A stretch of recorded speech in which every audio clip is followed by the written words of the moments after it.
I wonder if you like stories. When Jesus was a little boy, there were no storybooks for children. Most ordinary people couldn't even read, so storytelling was very important. Jewish mums, dads, grandparents, family, they would tell their children stories passed down by their own grandfathers since God first made the world. Jesus told lots of stories to anyone who would listen. He used his stories to teach people important things. Sometimes he was even called the teacher. He became famous for his storytelling, and people would flock to hear him. It worried Jesus that people might go away without really understanding what he was telling them, so he usually took the trouble to explain the meaning of the stories. Let's open the book at the tale of two houses. See if you can work out what Jesus is saying here. So what shall we do? Let's open the book.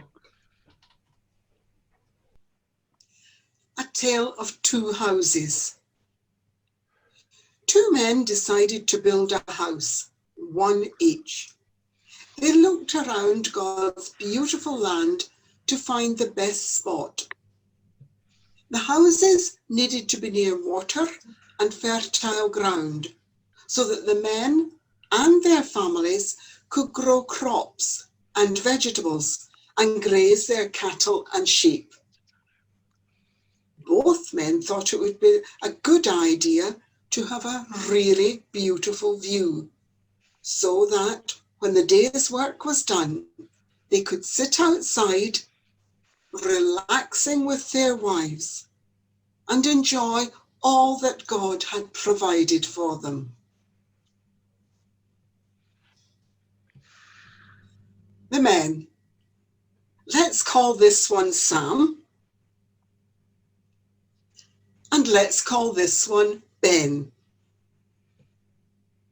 Each set off to find the right spot to build his house. Sam quickly found what he was looking for. A good view near the water, and collected his tools and set to work. Ben poked and prodded and hummed and awed. But he too found a place he thought was just perfect for a house. So they set to work.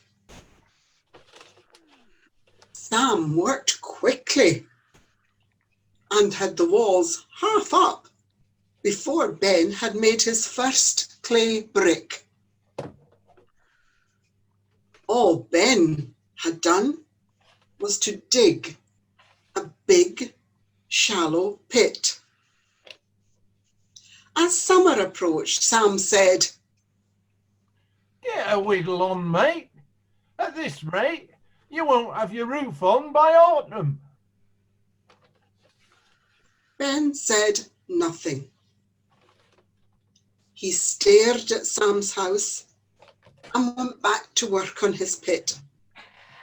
As he worked, he prayed. Help me to do this right, Lord. You know the best way to build a house and the best way to live a life. I will trust you always. As autumn approached, Sam said, "Get a wiggle on, mate. My roof's nearly on. Your walls are only 1 metre high. You'll never be ready by the cold strikes." Ben said nothing. He stared at Sam's house and went back to work on his own wall. As he worked, he prayed. Help me to do this right, Lord. You know the best way to build a house and the best way to live a life. I will trust you always.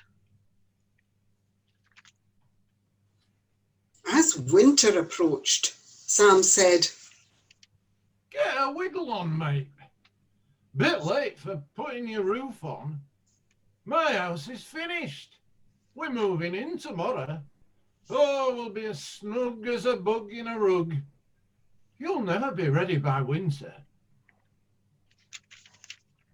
Ben said nothing. He stared at Sam's house and went back to work on his roof. As he worked, he prayed. Help me to do this right, O Lord. You know the best way to build a house and the best way to live a life. I will trust you always.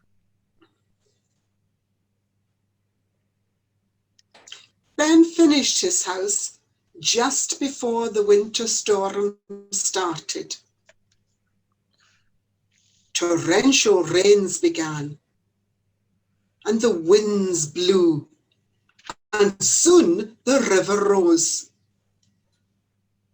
On and on it went, for days and days. Ben was glad he'd taken such care with the foundations of his house. He made sure he found a flat piece of land and a good rocky base. He made his clay bricks and built slowly and carefully, making sure everything was watertight. He trusted in God to show him the best way, both to build his house and to live his life. Ben peered out of his small window, just in time to see Sam's house give its first wobble.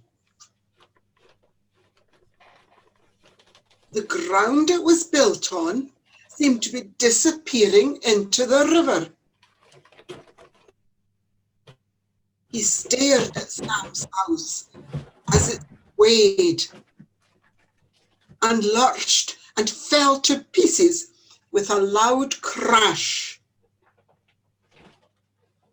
And all that was left of it was a heap of mush on the sliding sand near the river bank. Sensible Ben was like people who listened to Jesus and built their lives on what he told them. Foolish Sam was like those who didn't. So, did you manage to work out the meaning of the story? Ben was like a person who listens to the wise words of Jesus and trusts them. That person builds a good, strong life for themselves, just like that good, strong house. Let's close our eyes. If building a good life means listening to wise words, whose words are we going to listen to, and whose words will we ignore? Let's close our eyes and have a think about that.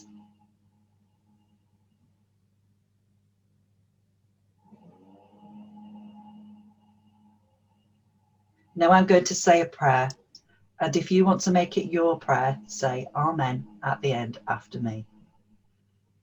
Dear God, help us to listen to those who have wise words to share, and help us to ignore silly ideas. Amen. Amen.